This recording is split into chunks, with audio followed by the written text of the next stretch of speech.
Like I'm just really actually really excited about my future without having to micromanage every detail and design it at the moment. And that's where I'm trying to get through, even though like what we did this morning was full future designing and all I did last night was plan shit. But it's like sometimes you need to plan to get to the next step and then you can come back into the present moment.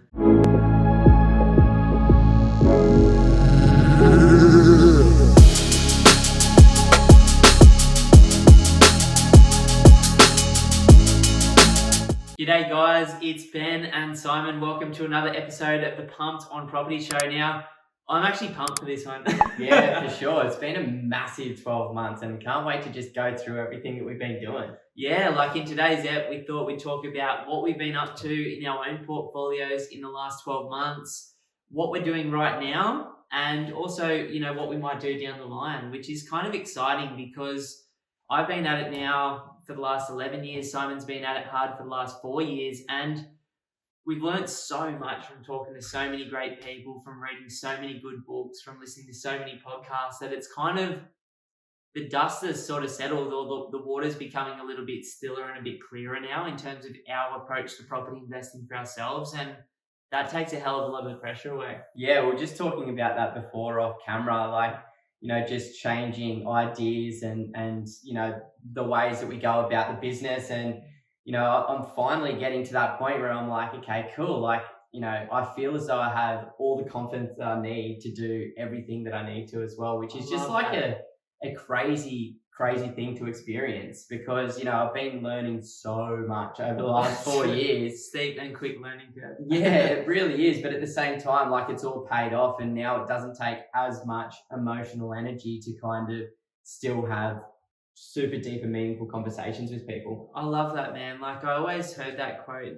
It's like it takes a lot of energy and fuel for a plane to get off the runway, but once it's in the air, it's actually a lot easier to maintain it. And I think we've got to remember that regardless of where you guys are listening to this today, if you're in the, oh my God, I need a massive amount of energy, I have to think about this all the time, I don't have a team, I don't have a mentor, I don't have a clear plan, or my partner's not on board, and it's just like on realestate.com every night, consuming stuff nonstop, and it's all just heavy. I promise you that at some point, it will chill out and you will see clearly, and with the right people around you or the right plan, you will slowly get to where you want to be. And that's a hell of a thing to work towards. Without a doubt. And, we're recording this in April 2021. And, to think about 12 months ago was insane. Like we just got back from a little cove up in Cairns. Yeah, just like paradise to Armageddon, it seemed like at the time. Hey, it was so. I came back to 80 calls from my clients and just like, what happened? And it's like, oh, the coronavirus is like in Australia and the whole world shutting down. And people were saying that property prices are going to drop by 30% and all those things that they normally say. Yeah, and we were kind of just scurrying and trying to get in contact with Bill Anderson and try and figure out what the hell is actually going on. And, it took us probably about 2-3 months to kind of feel super confident about everything. It was probably in about May where I was like, okay, cool, this is 100% the mid-cycle slowdown. Yeah. Because, after about 3 months of the coronavirus, we started to realize what was actually going on around the world. You start to see a little bit of the data come out and you're like, okay, cool. I remember seeing Ray Dalio in January saying this is going to be worse than the Great Depression. Yeah. And then by the end of March, he'd said, I completely take that statement back. I had no idea that the governments around the world would put in an unprecedented amount of bailout money. I believe it will now be a V-shaped economy or recovery, and by next year will be sweet. And as soon as he said that, I went, oh fuck, everything's going to be okay. And then I still freaked out for another 3 to 4 months, but not as bad. And that was when we started to go back into history and we looked at 13 previous mid-cycle slowdowns and went, this is just like every other one. Yeah. And in hindsight, those clients and I think it was one of our colleagues at the time, plus a few of us bought properties, during that really crazy time. And in hindsight, unbelievable purchases. Every single one of us has ended up with a nice little capital gain in the short term, which is something that you never really bank on. It's just beautiful when you do get it. It's really, really People awesome. like making easy money, man. Yeah. So what's I guess the biggest thing that you've done over the last 12 months? So the thing that took the most energy but is saving me a fortune was, I'd bought a lot of properties over a long time, but I'd never really had my bank set up the right way. And so I went through a period, it actually took me like 9 months, but I refinanced all of my properties to the lowest possible rates.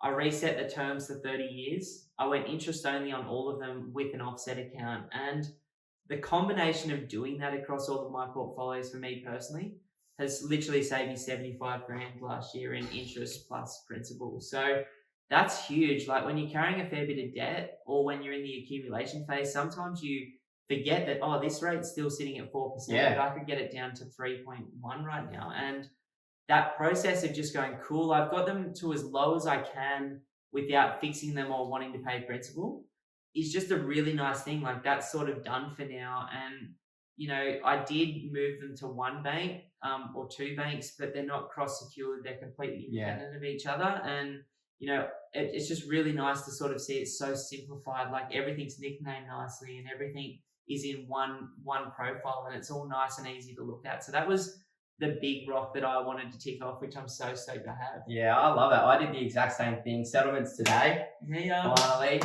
So I started this process back in December last year. So same thing. It's taken me 4 or 5 months. I remember when we were talking, we were both like, "Yeah, it'd probably take a month." And it's like, oh man. Yeah, it's a headache, but so worth it. So during that accumulation phase, I was just going hard, going to whichever bank would give me the loan to get the property. So I was in 3 different banks. I was at 3 different interest rates.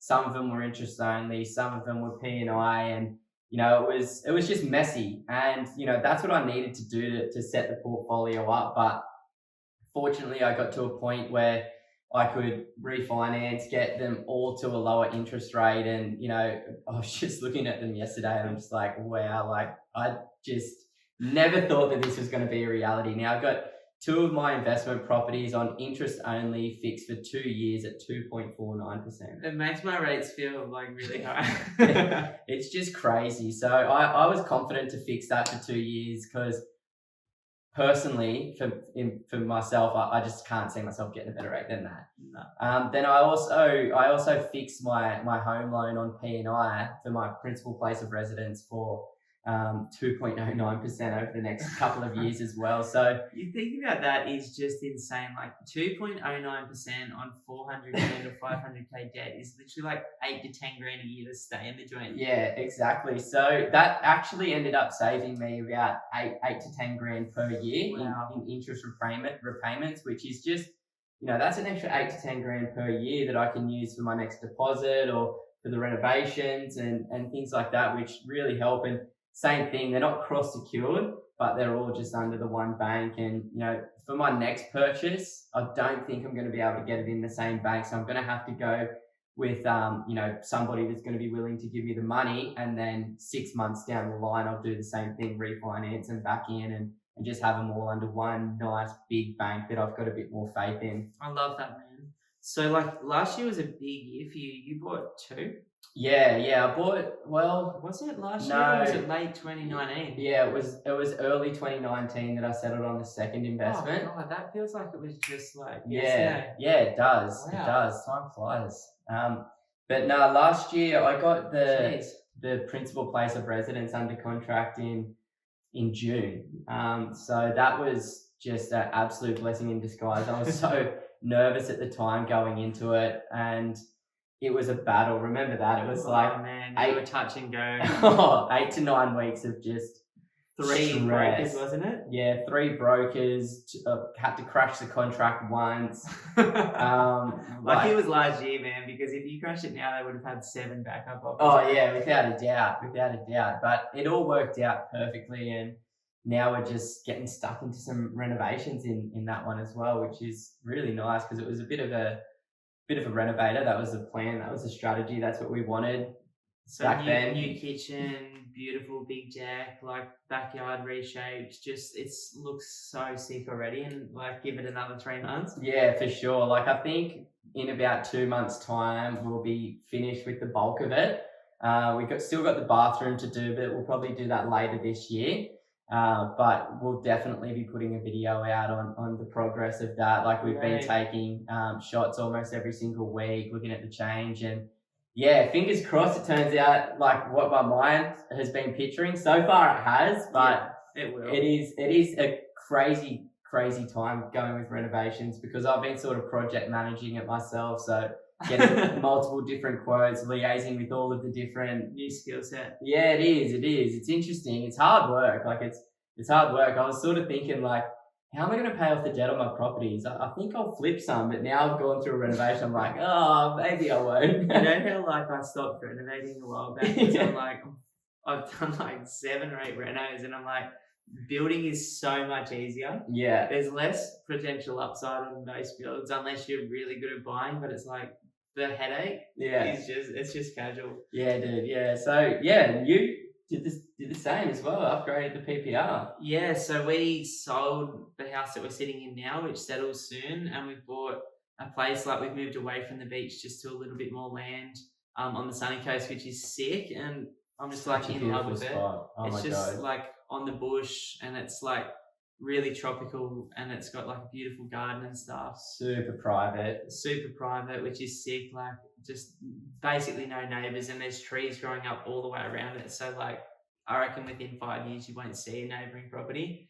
It's got your skate park set up in the backyard. Yeah, got a little half pipe there, and it's just such a vibe. Like I've never felt more peaceful at a place in my life. It's just so nice, and yeah, it's cool. Like we're doing a tiny bit of stuff at the moment just because the deck around the pool is just a bit small. So we're putting that in, and then hopefully we'll be able to chuck the spa back in, which I've been missing. And perfect timing. Get back to having everyone around all the time. Mm. But you know, I also was lucky enough to pick up a place on the beaches in Brisbane last year. I remember talking to my father-in-law. I'm like, do you reckon I should? And he's like, I think this is going to be bad. I don't think you should. And I'm like, oh, fuck it. I feel like it's not going to be that bad once I read about the previous mid-cycle slowdowns properly. Yeah. And I picked it up for a ridiculous price and then knocked it over, completely overcapitalized on the house. As a correction to the previous one I built, which was undercapitalized. But, you know, it worked out. Got it rented out, and hopefully should get some tax benefits. And, you know, that felt really good. Like it was between the refinancing, changing up my own home and one investment, like another really, really good year. And that sort of completes my acquisition phase. Like I'm legitimately now just chilling or buying places short term. You know how does it feel like to have that? Because it's such a change in your motivations. It's so weird, because I think everything that you do for 10 years to work towards something is different from when you get there.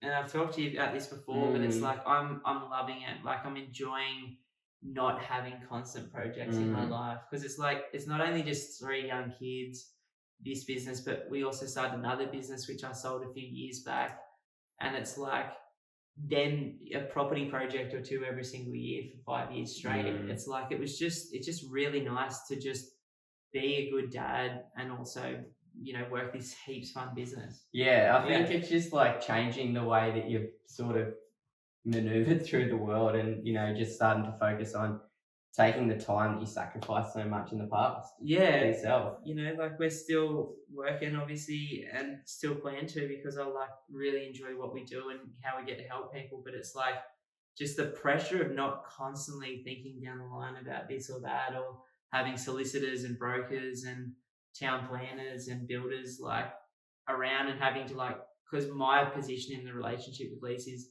I have to do all the little detail-y stuff, and it's like just not having to think in that much detail all the time about another 2 or 3 things is just beautiful. For sure. Like we've both been researching recently. I watched one this morning on like Taoism, which is, it's spelled Taoism but pronounced Taoism. So it's really interesting. But, you know, they were talking heaps in the video this morning about, you know, living in the future, number one, creates anxiety, and it takes you out of operating at peak performance in the present moment as well. So, you know, we have been living a hell of a lot in the future, and forcing ourselves and incorporating the right habits and daily routines into our lives to force us to live a little bit more presently. But when you're an investor and when you're running a business like we do, it forces you to kind of think big picture, think into the future and things like that. So it must be nice to just get to that point and just be able to come completely back and just focus on what's in front of you right now. Yeah, it's like a constant adjustment, like from always thinking in the future to like trying to be here. Like I was trying to like observe my mind last night when I was going to bed, and it was running pretty hot. I'm sort of glad it was, because like I've identified a really good opportunity for our business as well. But it's like, being in the moment's what it's all about. And I think that's my focus. Like I think last year on top of that, I actually forgot that I built a granny flat and did a full renovation as well, which my wife had. She normally handles that stuff, but I just jumped in on it because it was just a simple one. So I thought, and then it's like Next minute. a whole lot of stuff. So it's like, it's really, really nice to be able to just come back to what's most important, I think, and chill with the kids and surf and just do this business. And I'm so grateful we get to do this work. Yeah, for sure. Now, we were just sort of talking off camera a bit about like my next purchase, because you're done with your acquisition phase, but I'm sort of one property away from my foundations, from the properties that I believe are going to get me to where I want to be in the future in terms of a passive income for life. And that's really exciting, but with having the renovations going on at the same time, it's kind of been on the back burner, and now I'm starting to feel the market heat up a little bit. It hasn't put pressure on me, but now it's time to kick things into gear. Now that I've organized all the renovation, I can fully focus on this and just take the pressure off and just wait for that right opportunity to come up. But that's going to be super exciting. Sort of got a budget of about $450,000, and I'm just looking at a couple of different suburbs at the moment, just waiting for that right opportunity to come up. I'm sort of happy to wait 2-3 months if I have to make sure it's the right one, rather than just going in and buying whatever is available at the moment, which I could do that, and I may end up paying an extra $5,000 or $10,000, but at the same time, I know the right property in the right suburb, in the right pocket of that suburb, on the right piece of land, with the right floor plan, all of these things, it's going to have a massive down the line impact on the capital growth of the property. So, patience is such a virtue in the investment game, and I love that, bro. It's good to have people like yourself and the rest of the team around me constantly, because it's an emotional journey. Like, it really is. And to me, this is just a business decision, but at the same time, I'm trying to get the best possible opportunity I can to reduce that risk and maximize the potential benefits. I love that. Like, it is so thoughtful the way that you're buying this next property now, and like it's so good to see how patient you've become and how clear the concept is. Like, I think there's literally like 150 odd things that we'll be checking out before we pull the trigger on this one. That Simon doesn't have to do any of it. Like, that's what me and the team are here to help do for him, as like the people buying the properties. But it's so nice to just know that when you do pull that trigger, there's just no afterthought. It's just like, that was the right one. It's the highest and best use of my money to get me to where I want to be, and that's it. Yeah, it's like years of strategic thinking and strategic conversations to get to this point, which is a beautiful thing. And that's what's nice about having great mentors, a great team around you, because it takes you out of yourself, and always multiple minds is better than your own. Like, you can sometimes get caught in your own emotions and your own head, cross checking all of these different strategies and ideas with one another. So it's really nice to just have that team that goes, well, Simon, like 2 years ago when we developed this strategy, you said that this is exactly what you want. Why are you deviating? Why are you trying to look for other opportunities? And bringing you back to reality. Yeah, I wish someone had said that to me. It's like bloody awesome. Yeah.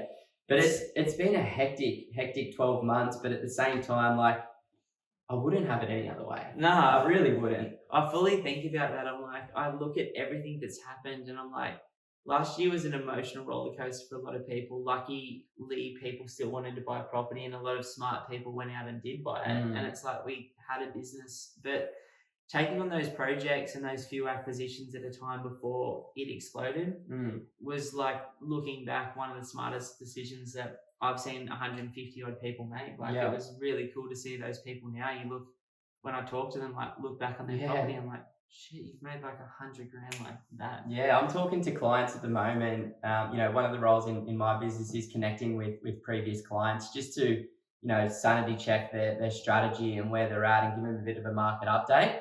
And I'm always looking at the properties that we purchase for them and the purchase price. And I'm just like, man, when you get your bank valuation, you are going to be one happy chap. Without a doubt. It's crazy. It's really cool to sort of see as a business how we pick the eyes out of the market. And like I was looking at properties we bought 5 years ago in a very particular part of the city, close to the CBD and right on certain beaches, and then slid to inner city north and then inner city beaches, and then upper north, and now other parts of the south and southeast and southern beaches. And it's like almost like, because we're just every single month looking at the data, it's like you feel a market becoming hotter and ready to explode before it does. And it's just like, it's really cool to see, even though it was quiet for the last 5 years, just these properties and those properties worth certain amounts. It's epic to see. So I suppose like the thing from here is, what is next for you? Like, where are you at in your headspace for the next year or so? Yeah, for the next year, it's really just finalising this renovation and getting it all done. So the bulk of it will be done within the next 2 to 3 months, and then all I really want to do is the bathroom, and they're the big items. Everything else is just little bits and pieces here and there. So I just want to get that property to a point where I'm just frothing and really happy. I need to get this other property under my control as well, which I'm sort of giving myself about a 3 to 4 month time frame to get that finalised. Look, if it doesn't happen, then it doesn't happen. Yeah. If it does, awesome. And then from there, I'm really going to be saving up to get a granny flat built on the next particular property that I'm going to be buying, so that one's done.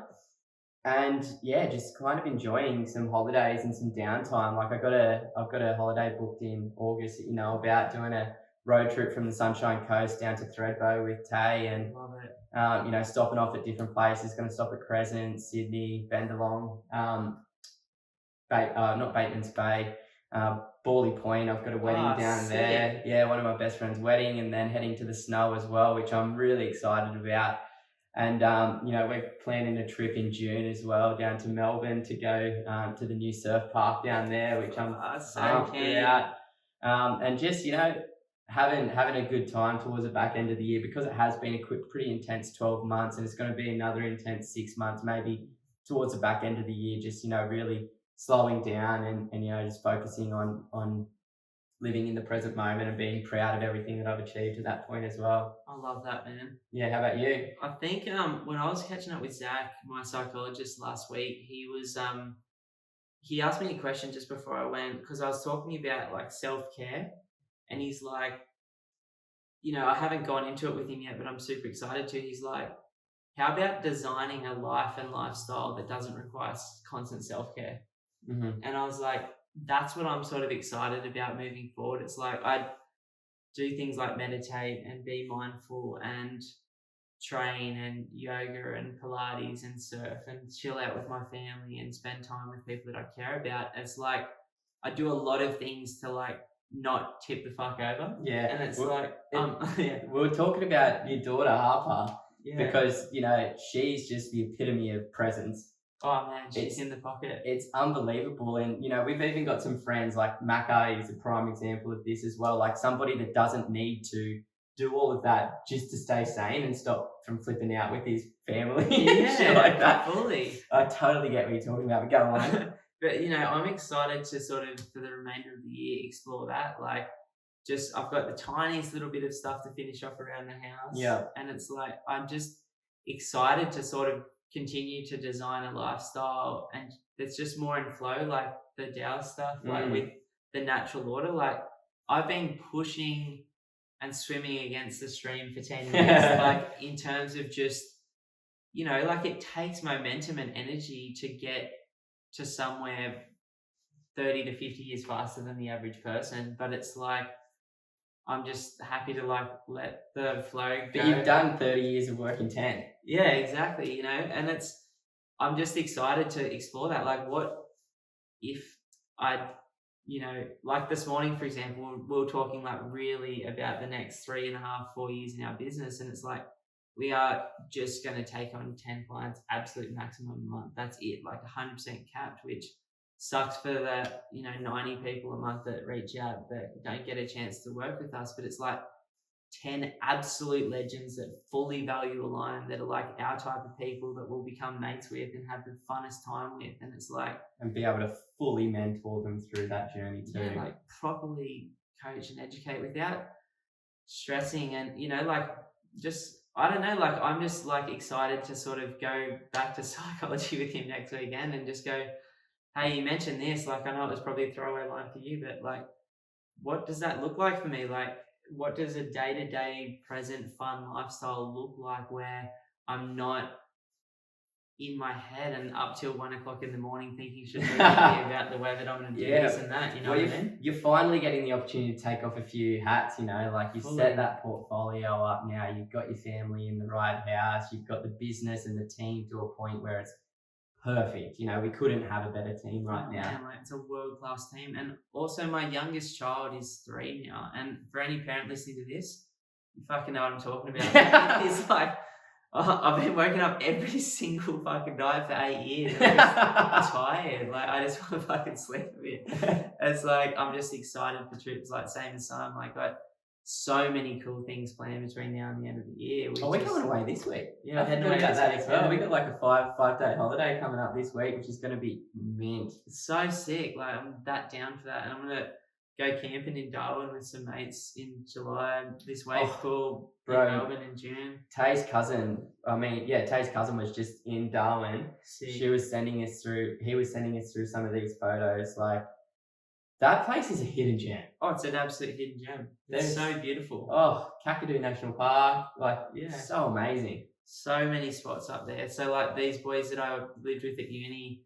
going back up with, and they grew up there and they're just like, let's just get off the beaten track and go check out cool shit. Hell yeah. Like, I'm just really, like, actually really excited about my future without having to, like, micromanage every detail and design it at the moment. And that's where I'm trying to get through, even though like what we did this morning was full future designing and all I did last night was plan shit. But it's like, sometimes you need to plan to get to the next step and then you can come back into the present moment. Well, now that we've done that, we don't have to think about it as well. So it's like, 30 minutes to an hour of strategic thinking. We do that sort of once a week for ourselves, maybe less, maybe once a month. And, then it's just, okay, well, what's next? What's the next step? And then you just implement that. And, it allows you to kind of come back to the present moment and just live. But yeah, I love that so much, the whole self-care thing. Hey, like that's a penny drop moment for me. Like, it's so true. Like I find that because some days I,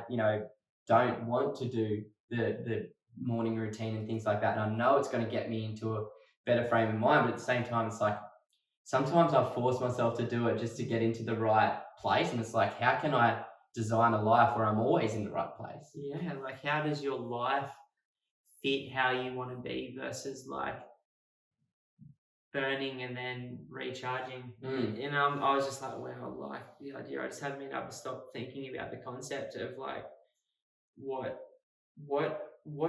do you really want? Like, what I know that I want and what I think most people want is choices. But it's like within those choices, it's like, what does the ideal flow look like? Not what society says it should be. Like a lot of people just want to keep buying more shit and more houses. And, we're happy to help people do that. It's more like, but what do I want? I don't want heaps more stuff. I've got everything that I could ever need, like, which is some good skaters and surfboards and a beautiful home and like an amazing car to tow a caravan that I have on. Like, for me, it's like, what is that flow like? If the world says that you're supposed to work 40 to 60 hours a week or 60 to 80 hours a week if you want to earn Bitcoin, what does my balance look like? How many days a week? In what type of flow? And like, what does enough clients feel like instead of taking on 25 clients a month, like just because they want to sign up? It's like, what does like less but more of the right team members look like? And less content but higher quality stuff that's meaningful for us? Like, what does letting go of more look like. Yeah. And that's all exciting shit to be talking about at maybe Yeah. 28 and Oh. 35. My God. Yeah, without a doubt. And, society, well, Western culture, I don't think it's everywhere in the world, but, it's kind of everybody's striving to be at the top. And like all of the movie stars and the musicians and the artists and, all of these wealthy business owners and things like that are kind of put on this pedestal as like, this is what you should be striving for. This is the type of person that you should become. And it's like, I just love that one simple question. Why? Why? Why is that glorified? Why is that the right thing? Like, what both you and I are doing is we focus a lot of time and energy on figuring out our own values and asking these questions as to, just because it's normal for people to work 40 hours a week, do we need to do that? And like, what are we trading if we are deciding to do that? Yeah. And for you with the 3 kids, it's time away from them and missed opportunities and, milestones and things like that. Fully. So yeah, it's constantly just questioning your life and your choices. And yeah, for me, I always just benchmark, not so much that, but more so happiness. Yeah. And like I find that definitely helps for myself. But yeah, there's always waves and there's always, good times, bad times. That's natural as a human being. And the Taoist stuff that they talk about that there's no light without dark. It's the whole yin and yang. It's like you need both to have it. Like if you don't have a bad day, then you don't know what a good day is going to be. Yeah. Or if you don't have a good day, you don't know what a bad day is going to be. So without one, there isn't the other. And understanding that is a beautiful thing, because then you start to love yourself and you love those times that aren't the greatest. And you start going, rather than seeing it as though, oh, woe is me, everybody's against me, like life sucks. You kind of go, well, what's the opportunity that I can take out of this? What's the lesson that I can take out of this particular way that I'm thinking right now?